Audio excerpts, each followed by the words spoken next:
요즘에는 그 비행기 사고 소식들이 굉장히 자주 좀 들리는 것 같아요. 그래서 너무 안타깝기도 하고 또 염려되는 마음도 있습니다.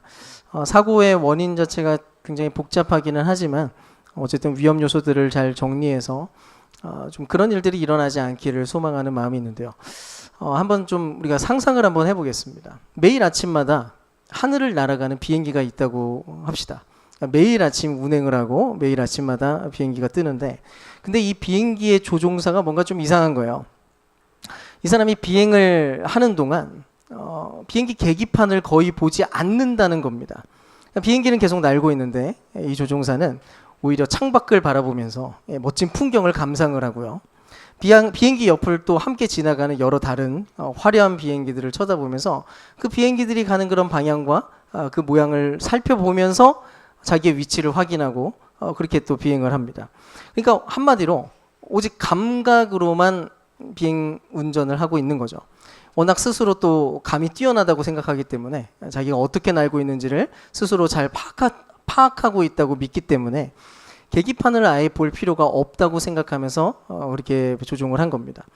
근데 이제 정작 고도와 속도와 연료량 같은 굉장히 중요한 정보들은 전부 다 계기판에 있는데도 불구하고 그렇게 한 것이죠. 물론 실제로 이런 식으로 비행기를 운행하는 조종사는 아마 없을 거라고 생각해요. 근데 놀라운 거는 단 한 번뿐인 인생이라고 하는 이 비행기를 조종하는 사람들은, 우리 인간들은 자주 이런 식으로 인생을 조종해 나간다는 것입니다. 사람의 마음 안에도 비행기 안에 있는 어떤 계기판이나 블랙박스라고 부를 만한 영역이 존재합니다. 비행기가 왜 이 항로를 택한 것이고, 이 비행기는 어디서부터 동력을 얻고 있고, 또 동력은 지금 어느 수준까지 지금 작동하고 있고, 또 어느 부분에서 에너지를 잃어버리고 있고, 또 언제쯤 에너지를 채워야 되는지, 그 모든 데이터가 담겨 있는 부분이 바로 그 부분이에요. 그래서 가만히 우리가 좀 머물러서 좀 생각도 하고 고민을 하다 보면 자연스럽게 파악하게 되는 그런 내용이기도 합니다. 그러니까 인간 자기의 인생을 돌아보면서 그런 게 좀 파악이 되는 거죠. 근데 워낙 세상을 바쁘게 살아가고 있는 우리 현대인들은 그거를 들여다보는 시간을 가지고 그것을 자세히 들여다보고 판단하는 것 자체를 별로 그렇게 중요하게 여기는 것 같지 않아 보여요.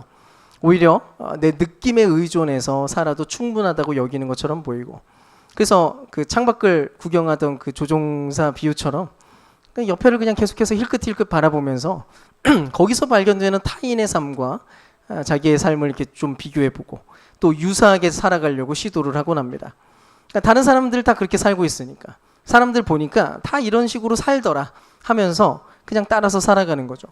왜 이 길을 걸어가야 되고 왜 이런 선택을 해야 되는지 진지한 고민을 하기보다는 세상이 이미 전부 다 정해놓은 어떤 성공의 항로에 그냥 올라타는 방식으로 그렇게 사는 겁니다. 근데 그런 식으로 우리가 살다 보면 결국 문제가 벌어져요. 비행기도 그렇게 조종하다가는 굉장히 위험한 상황이 오게 되는 것처럼 인생 안에서도 그렇게 살다 보면 갑자기 문득 미스테리한 일들이 계속해서 벌어지기 시작하기 때문입니다. 때로는 그것이 고통과 아픔일 수도 있고요. 근데 사실은 소소한 문제가 더 많습니다. 일단 우리는 행복하고 싶어요. 사람들은 누구나 행복하길 원하죠. 근데 이상하게 우리의 선택 자체가 스스로를 불행에 빠뜨리는 선택을 계속 하곤 합니다. 그러니까 문득 그렇게 발견되는 거죠. 또 우리 대부분은 그래도 사랑하는 사람들에게 사랑을 주고 싶고 사랑을 또 받고 싶어 해요. 따뜻한 말과 격려를 하는 그런 사람이고 싶습니다. 너는 그런 사람이야. 너는 정말 따뜻해, 친절해, 이런 말 듣고 싶어 해요. 근데 문득 돌아보면 우리의 입술은 늘 서로에게 상처를 주는 말을 계속해서 내뱉고 있습니다. 그러려고 의도한 건 아니었는데 자꾸 그런 일이 벌어집니다. 근데 그렇게 우리는 모두가 계속해서 후회하면서 살게 되고요. 끊임없이 후회하면서 계속해서 어쩔 수 없다고 생각하면서 모든 것을 덮어두고 걸어가게 되는 그런 상황들이 우리에게 벌어지곤 합니다. 그래서 우리는 우리 안에 있는 인생의 블랙박스를 좀 꺼내서 들여다볼 필요가 있어요.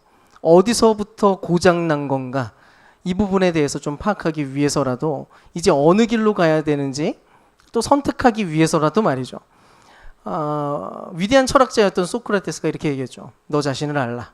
그 유명한 말이 사실 우리 안에 있는 그런 블랙박스를 꺼내보라는 말과도 같습니다. 여러분, 우리는 어떻습니까? 지금 여러분들은 어떤가요? 우리는 스스로를 잘 알고 있다고 생각하시나요? 여러분 자신의 좌표와 여러분이 지금 어디에 서 있고 지금 동력이 어느 수준이고 우리의 에너지는 어디에 있고 무엇으로부터 힘을 얻고 있는지에 대해서 여러분 잘 파악하고 있느냐는 것입니다. 사실은 타인의 취향과 새로 생긴 맛집과 유행하는 패션과 밈은 꿰뚫고 있는데 정작 내 영혼이 어디에서부터 지금 굶주려 있고 왜 마음이 이렇게 불안하고 왜 마음이 이렇게 공허하고 뭔가 불편한지 거기에 대해서는 완전히 무지한 상태에 지금 있게 된 것은 아니냐는 것입니다. 그래서 이제 우리가 요한복음 9장 이야기 속에서 우리 스스로를 좀 깊이 한번 이해를 해보고 또 내 마음의 블랙박스를 열어서 그것을 또 읽어주시는 그 귀한 분을 만나게 되는 시간이 됐으면 좋겠습니다. 오늘 이야기는 예수님과 제자들이 길을 가다가 날 때부터 시각장애인으로 살아가던 한 사람을 만나는 것으로 이야기가 시작됩니다.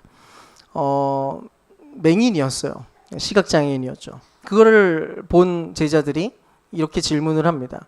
선생님, 이 사람이 이렇게 시각장애인이 된 이유가 이 사람의 죄 때문입니까? 아니면 부모의 죄 때문입니까? 이렇게 물었어요. 사실 지금으로 따지면 참 공감 능력 떨어지는 인간들이라 이런 생각이 드는데 실제로 제자들이 기본 전제가 뭔가 깔려 있습니다. 그러니까 이 질문 자체에 어떤 전제가 깔려 있는데 그게 뭐냐면 그들에게는 너무 당연한 전제가 있었어요. 그게 뭐냐면 이거는 지금 이 사람이 이렇게 맹인이 되고 시각장애인으로 살아간다는 것은 분명 죄 때문인 것은 분명해. 그거는 사실이야. 그래서 이 제자들은 왜라는 질문을 하지 않아요.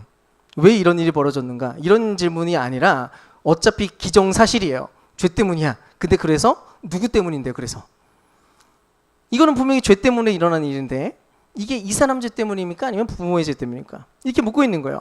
그리고 생각이 이런 식으로 돌아갈 수밖에 없었던 이유가 있는데 당시 유대인들이라면 누구나 이런 세계관 안에 살고 있었습니다. 그게 바로 인과응보의 세계관이었어요. 모든 불행은 죄 때문이다. 하나님께 죄를 짓고 죄를 지으면 반드시 불행에 빠진다 라고 하는 어떤 공식이었습니다. 또 반대로 하나님께 이렇게 하고 저렇게 하고 잘하면 복을 받는다. 그래서 부자가 되거나 권력을 준다. 뭐 이런 개념이죠. 그래서 만약 누군가가 부자이거나 권력을 누리고 있으면 그것은 하나님께 축복받은 사람이고 도덕적으로도 그래서 완전한 사람인 것으로 인정되곤 했습니다. 또 누군가가 아프거나 가난하면 그거는 하나님의 저주라고 생각을 해서 얼마나 하나님께 죄를 지었으면 저렇게 되었는가라고 하면서 끌끌 차곤 했습니다. 확실한 건 당시 유대 사회를 주름잡던 이 공식은 세상을 해석하고 세상을 이해하는 굉장히 완벽한 그리고 정교한 지도라고 여겨졌다는 거예요. 그래서 이 지도를 들고 세상의 모든 불행과 고통을 매우 단순화시켜서 정죄하곤 했습니다. 저 사람이 저렇게 가난한 이유, 저 사람이 저렇게 힘든 이유는 게으르고 죄를 많이 졌기 때문이지. 저 사람이 저렇게 병든 거 하나님을 똑바로 안 믿어서 그래. 그러니까 똑바로 믿었어야지. 회개했어야지. 특히 이 지도를 더 중요하게 만들고 이 지도를 훨씬 더 정교한 모양으로 다듬은 사람들이 있었어요. 그게 바로 바리새인이었죠. 그들은 그 지도를 들고 이 지도 위에서 제대로 걸어가고 있는 사람이라고 스스로도 생각을 했고 주변 사람들도 그렇게 인식했습니다. 가장 완벽한 지도를 들고 있는 사람으로 여겨졌죠. 율법을 613가지로 쫙 풀어놨어요. 그리고는 문자적으로 최대한 지키려고 하는 대단한 사람들이었어요. 거기다가 실제로 이들은 돈도 많았어요. 권력도 있었어요. 그러니까 딱 결론이 났죠. 이 지도 위에서 성공한 사람, 이 지도 위에서 하나님께 축복받은 사람, 하나님의 마음에 합한 사람. 자, 그러면 이제 이 이야기를 우리에게로 이제 좀 옮겨서 얘기를 해봅시다.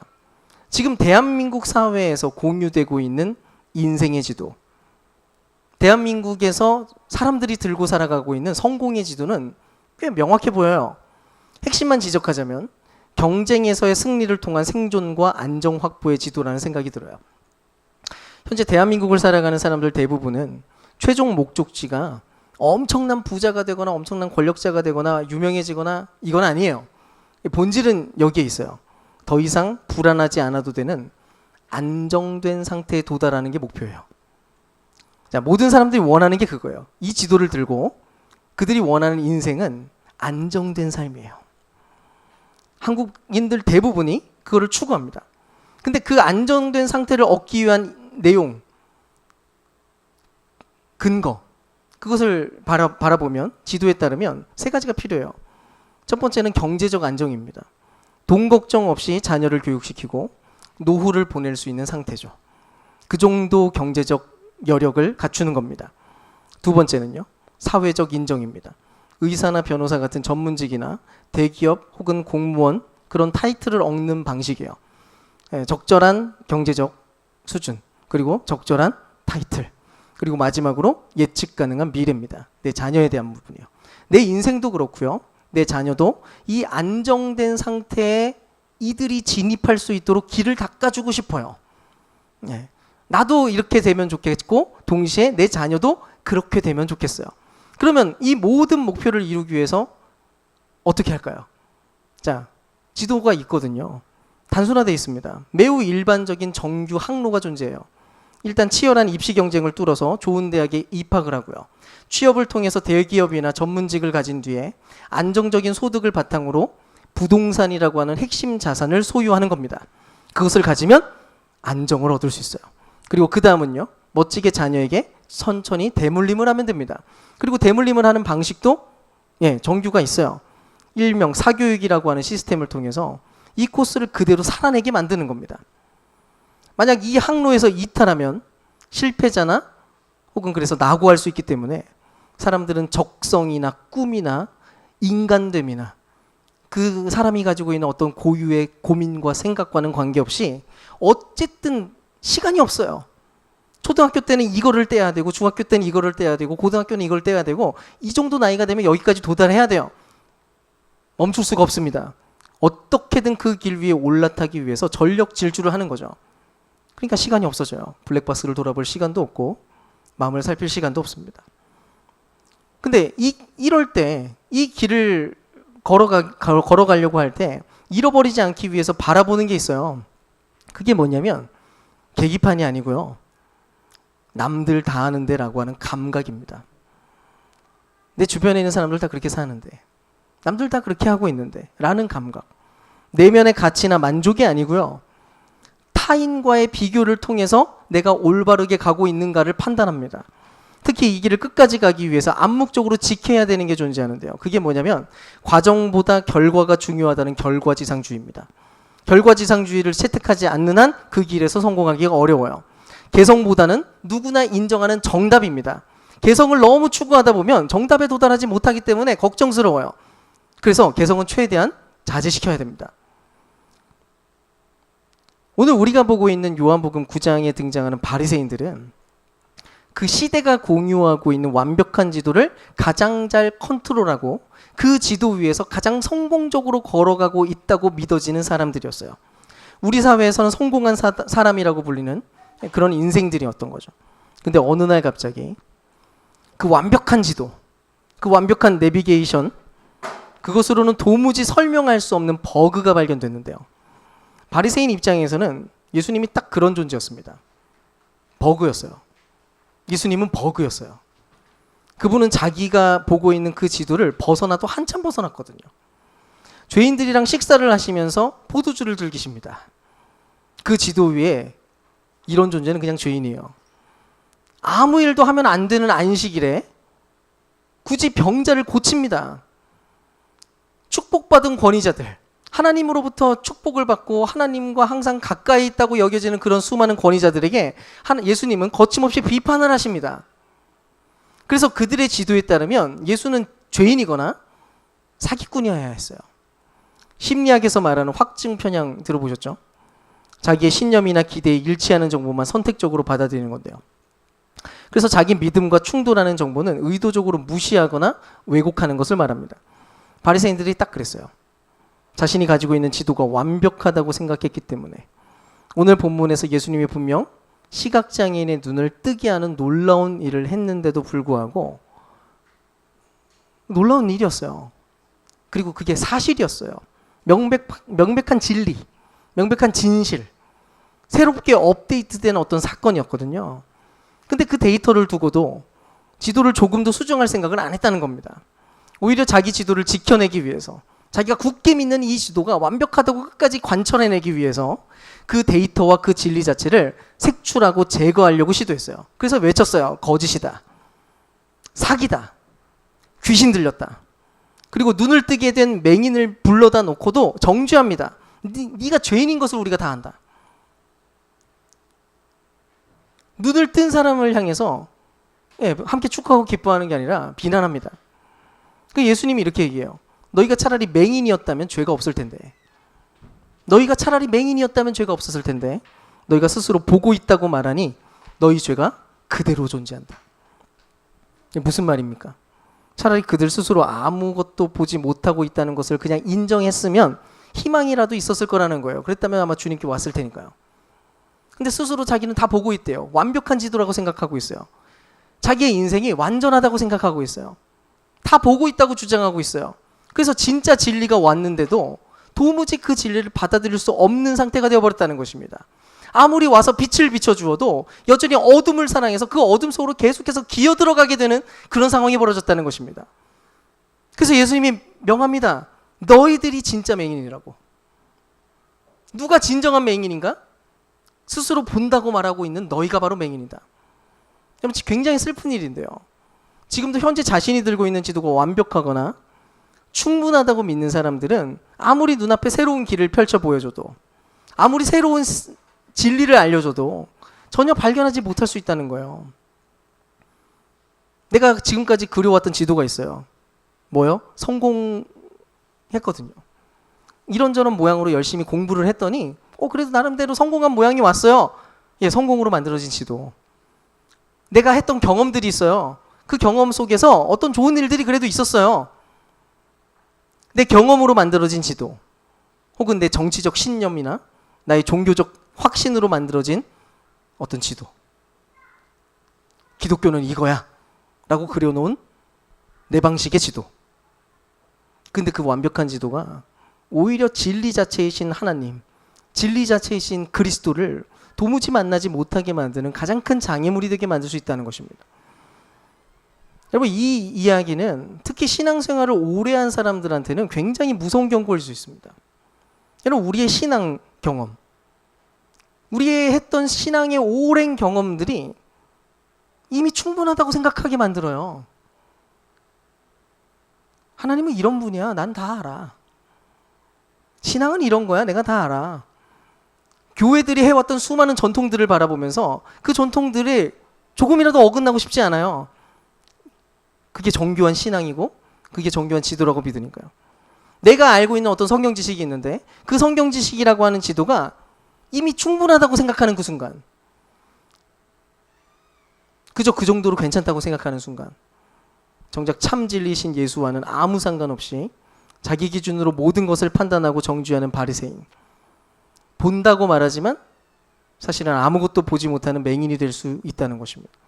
그렇다면 이제 시선을 좀 돌려서 날 때부터 시각장애를 가지고 있었던 이 한 남자를 주목해 봅시다.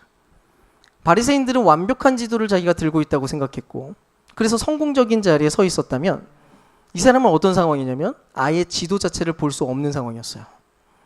지도 자체를 들고 있어도 의미가 없는 사람입니다. 당시 사회가 제시하는 지도 위에 어떤 경로 위에도 그는 올라탈 수가 없었어요. 매일 자신의 무력함과 한계를 절감하며 살아갈 수밖에 없는 인생이었습니다. 당연히 인정하지 않을 수 없었죠. 현재 자기는 도움이 절실하게 필요하다는 것을 인식하고 있었습니다. 그래서 그는 사실 늘 구걸했어요. 다른 사람의 도움으로 살아갔어요. 스스로의 힘으로는 그 어둠에서 도무지 빠져나올 수 없다는 사실을 그는 알고 있었습니다. 근데 바로 이 절망 한복판에 기독교의 신비스러운 역설이 숨어 있는데요. 스스로 자기가 맹인이라는 이 인식과 절망의 고백을 통해서 하나님의 은혜가 들어올 틈이 생겼다는 것입니다. 이제 예수님이 이제 그 맹인에게 다가가서 굉장히 이상한 처방을 내려요. 땅에 침을 뱉어요.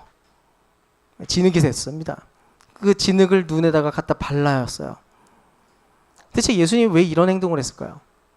사실 예수님은 말 한마디로 그냥 얼마든지 눈을 고칠 수 있었습니다. 눈 떠. 그러면 눈 뜰 수 있어요. 그런 능력이 있었습니다. 근데 그렇게 안 하시고 이렇게 했어요. 이유가 뭐냐면 이 기적이 특별한 의미가 있다는 것을 설명하기 위한 어떤 하나의 퍼포먼스였습니다. 먼저 성경이 사람을 처음 지을 때 뭐라고 얘기해요? 인간을 지을 때 흙으로 사람을 빚어서 창조했다고 얘기합니다. 지금 예수님이 마치 그 장면을 오마주하고 있는 거예요. 단순한 치유가 아니라 이거는 지금 새 창조이자 재창조라고 하는 점을 보여주는 퍼포먼스였습니다. 우리 지난번에 얘기했던 니고데모 이야기 기억하시나요? 니고데모가 물었어요. 어떻게 해야 영생을 얻을 수 있을지, 어떻게 해야 제대로 살아가는 거냐고 물었습니다. 그때 주님이 대답했죠. 인간적인 노력으로는 불가능해. 야, 너 불가능해. 너가 아무리 애를 써도 안 돼. 너 다시 태어나야 돼. 그렇게 얘기했잖아요. 지금 그 내용을 지금 이 방식으로 똑같이 시연한 것과도 같습니다. 성경은 현재 모든 인간은 철저히 심각한 문제에 빠져 있다고 진단합니다. 스스로 똑똑한 척하고 아무리 진리를 다 깨우친 것 마냥 살지만 사실은 세상을 전혀 똑바로 볼 수 없는 존재가 되어버렸다고 진단합니다. 그야말로 영적 맹인이 되어버렸다는 건데요. 덕분에 어느 누구도 하나님을 발견하지 못하고 이제는 인식할 수 없게 되어버렸어요. 정작 하나님은 특별한 의도와 목적으로 세상을 만들었는데 사람은 어느 누구도 그거를 알 수 없게 되어버렸습니다. 그래서 사람들은 계속해서 하나님 없는 세상을 만들고 있어요. 하나님이 안 느껴지니까요. 하나님이 인식이 안 되니까요. 자기 마음대로 세상을 삽니다. 그렇게 자기 인생을 이끌어갑니다. 그렇게 만들어 온 세상이 우리가 보고 있는 현재의 세상이에요. 알고 보면 인간들 모두가 선한 세상, 좋은 세상을 만들기를 원합니다. 그래서 나름대로 열심히 논쟁도 하고 토론도 하고 의견도 제출하면서 정치적 논쟁도 막 벌이고 이렇게 지나왔어요. 그래서 결국 오게 된 자리가 근데 여기에요. 과학과 문명은 발전했죠. 근데 자연은 이렇게까지 파괴되었고 실제로 야만의 시대보다 지금 현대사회에서 벌어지는 전쟁의 빈도가 훨씬 높습니다. 전쟁이 훨씬 많이 벌어지고 있어요. 사람들은 모두가 평화를 원하는 것 같아요. 근데 평화를 원하지 않는 것 같은 현실이 실제로 벌어집니다. 지금도 그 전쟁 한가운데서 무고한 생명들은 지금 상상을 초월하는 속도로 죽어가고 있어요. 근데 이 거대한 세상의 비극이 사실 우리 인생의 비극과 정확히 닮아 있습니다. 전쟁은 세상에만 있는 게 아니라 우리 인생에도 계속 있거든요.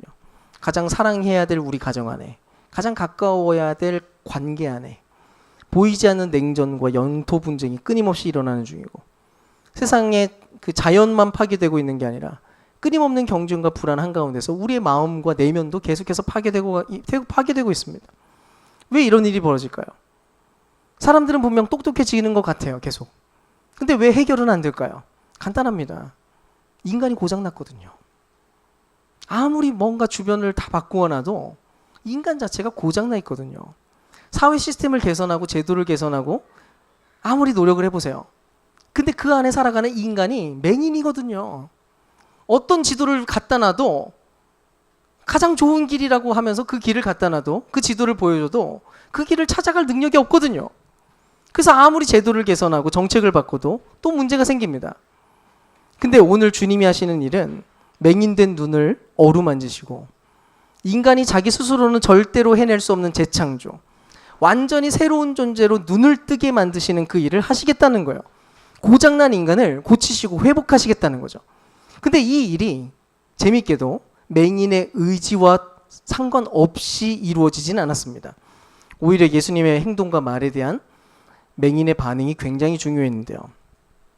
예수님이 아까 그랬어요. 눈에 진흙을 바르더니 이제는 실로암 못에 가서 씻으라. 이렇게 얘기했어요.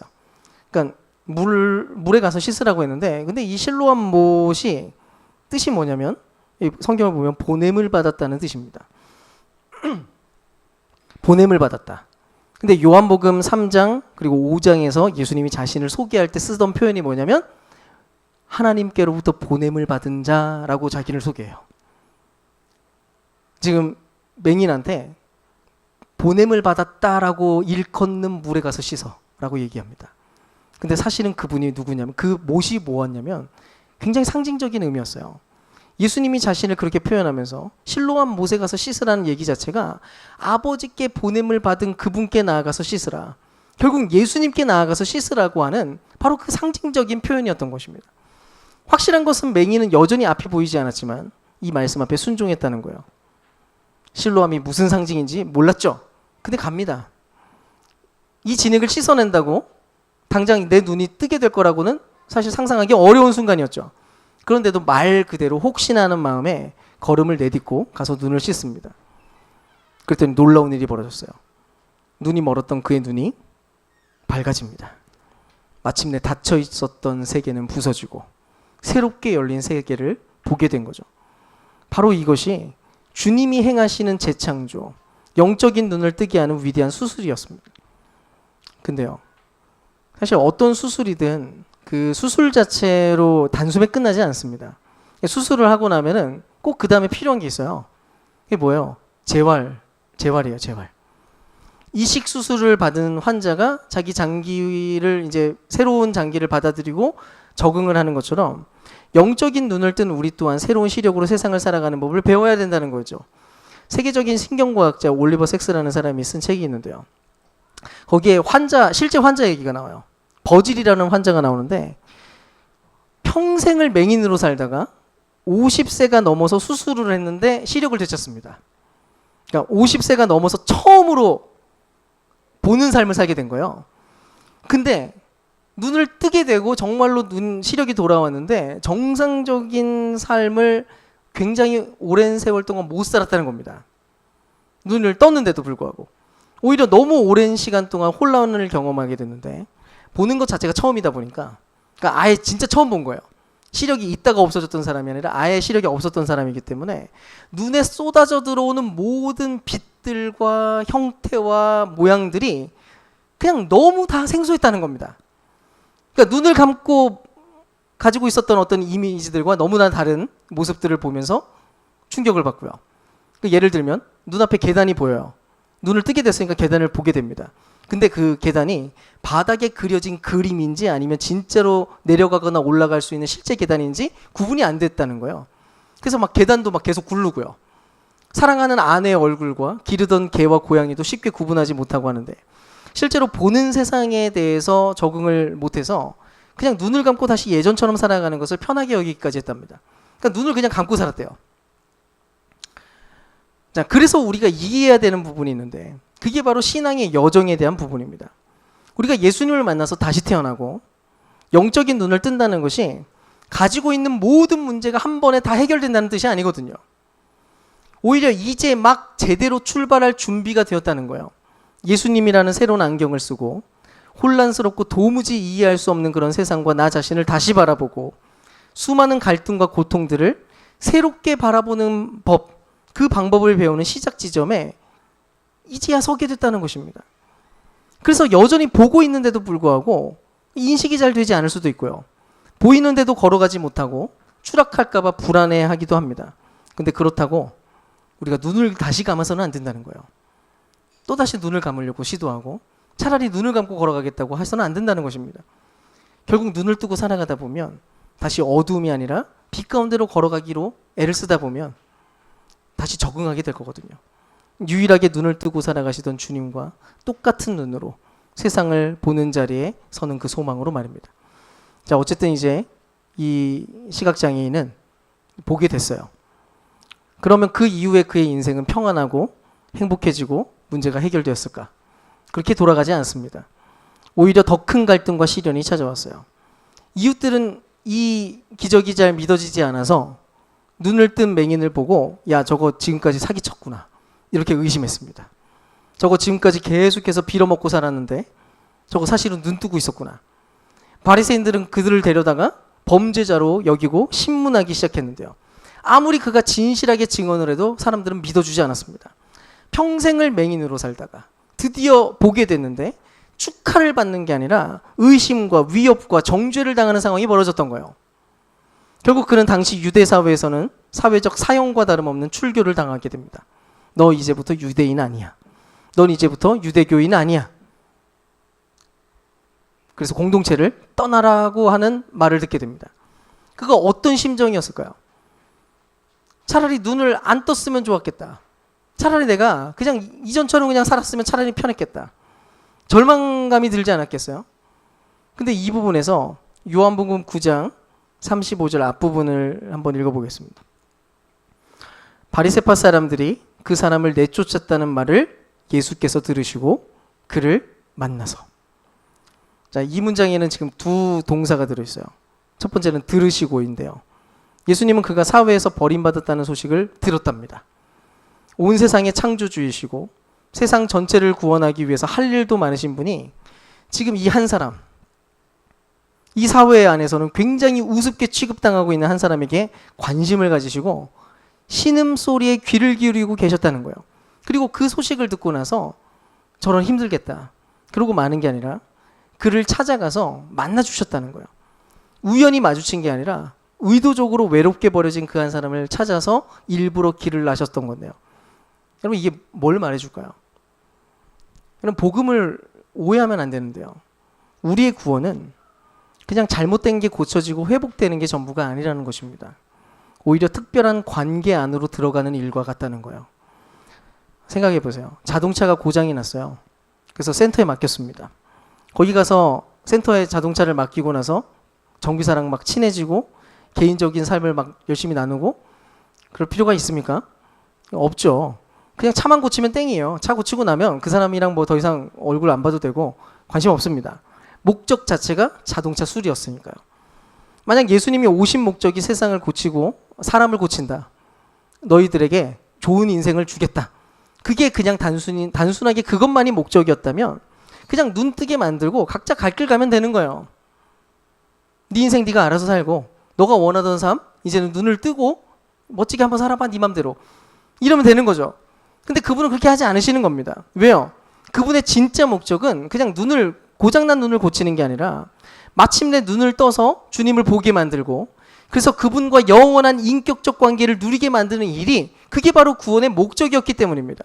사랑하는 여러분, 우리가 복음으로 인해서 눈을 뜨게 되셨나요? 여러분, 눈 떴습니까? 하나님을 문득 인식하게 되고 주님을 알게 되고 성경의 이야기가 이해되기 시작했나요? 그렇다면 그 눈으로 여러분 다른 거 보지 마십시오. 그 눈으로 주님을 바라보시기를 축복합니다. 주님도 우리를 주목하고 계시고 우리의 삶을 듣고 계시고 날마다 우리를 만나기 위해서 찾아오시는 분이기 때문입니다. 눈을 뜨게 된 이유가 있습니다. 나를 보라는 겁니다.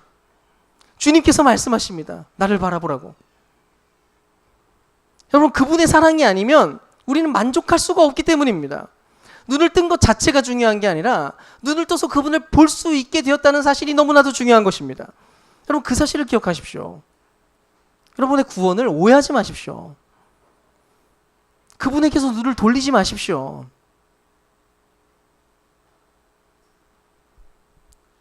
여러분, 매일의 삶에서 그분과 인격적인 교제를 나누는 게 소홀해지기 시작하고 십이 점점 냉담해지기 시작하고 그분의 말씀 앞에 서고 그분을 찬양하고 그분께 무언가 나의 이야기들을 쏟아내면서 대화를 나누는 시간들이 의미 없게 여겨지고 냉담하게 되어버렸다면 돌아오십시오. 그렇게 살라고 눈 뜨게 한 거 아니거든요. 서로를 격려하십시오. 제자리로 돌아오라고. 여러분 자신의 영혼에게 선포하십시오. 정신 똑바로 차리라고. 눈을 떴는데 왜 어둠으로 들어가냐고. 눈을 떴는데 왜 엉뚱한 걸 보고 있냐고. 눈을 뜨고 나서 주님을 바라보라고 여러분 선언하십시오. 여러분, 사실은 그분이 우리를 계속해서 만나고 싶어 해요. 그래서 다시 돌아가는 길 굉장히 쉽습니다. 여러분이 마음만 먹으면 그 순간 주님이 여러분을 주목하십니다. 먼 길을 왔다고 먼 길을 다시 갈 필요가 없어요. 주님이 달려와 있거든요. 그리고 그때 주님이 이렇게 물으실 겁니다. 네가 인자를 믿느냐? 이제 눈을 뜬 너희여, 인자를 믿느냐? 눈을 뜨고 신기한 세상을 열심히 살펴보던 그에게 예수님이 그러신 거예요. 이제는 나를 바라보라고. 그리고 그는 보게 된 그 눈으로 예수를 주목했고요. 예수를 발견하고 나서 그는 고백합니다. 주여, 내가 믿나이다. 주님, 내가 이제 봅니다. 당신이야말로 내 인생의 주인이고 내 평생 신뢰하고 따라야 될 나의 하나님이라는 사실을 내가 정말 신뢰하고 내가 믿습니다. 사랑하는 여러분, 오늘 이 이야기 앞에서 진실한 반응으로 나아갈 수 있기를 축복합니다. 먼저 우리 마음의 블랙박스 앞에 여러분 정직하게 서보십시오. 지금까지 신뢰했던 그 인생과 성공의 지도가 정말로 끝까지 내가 원하던 길, 진정한 길로 인도해 줄 거라고 정말 생각하는지 말입니다. 혹시 길을 잃고 있고 무언가 모호해졌다고 느낀다면 잠시라도 그분 앞에 서보시기를 축복합니다. 나는 도움이 필요합니다. 진리가 있다면 보여주십시오. 그 단 한마디 기도면 충분합니다. 그럴 때 예수께서 눈을 뜨게 하시고 진리를 보게 만드실 거거든요. 그리고 이미 예수를 믿고 따르는 성도들에게도 권면드립니다. 혹시 은혜의 감격을 잃어버린 채로 나만의 경험과 전통의 지도를 붙잡고 다 안다고 착각하며 살고 있지는 않은가요? 그래서 예수 앞에 나올 생각도 하지 않은 상태인 것은 아닙니까? 오늘 다시 한번 모든 것을 아시는 그분께 온 마음을 열어드리시고 다시 또 매일 그분을 만나는 그런 은혜가 있기를, 그래서 그 뜬 눈으로 주님을 바라보는 그런 인생이 되기를 주님의 이름으로 축원드립니다.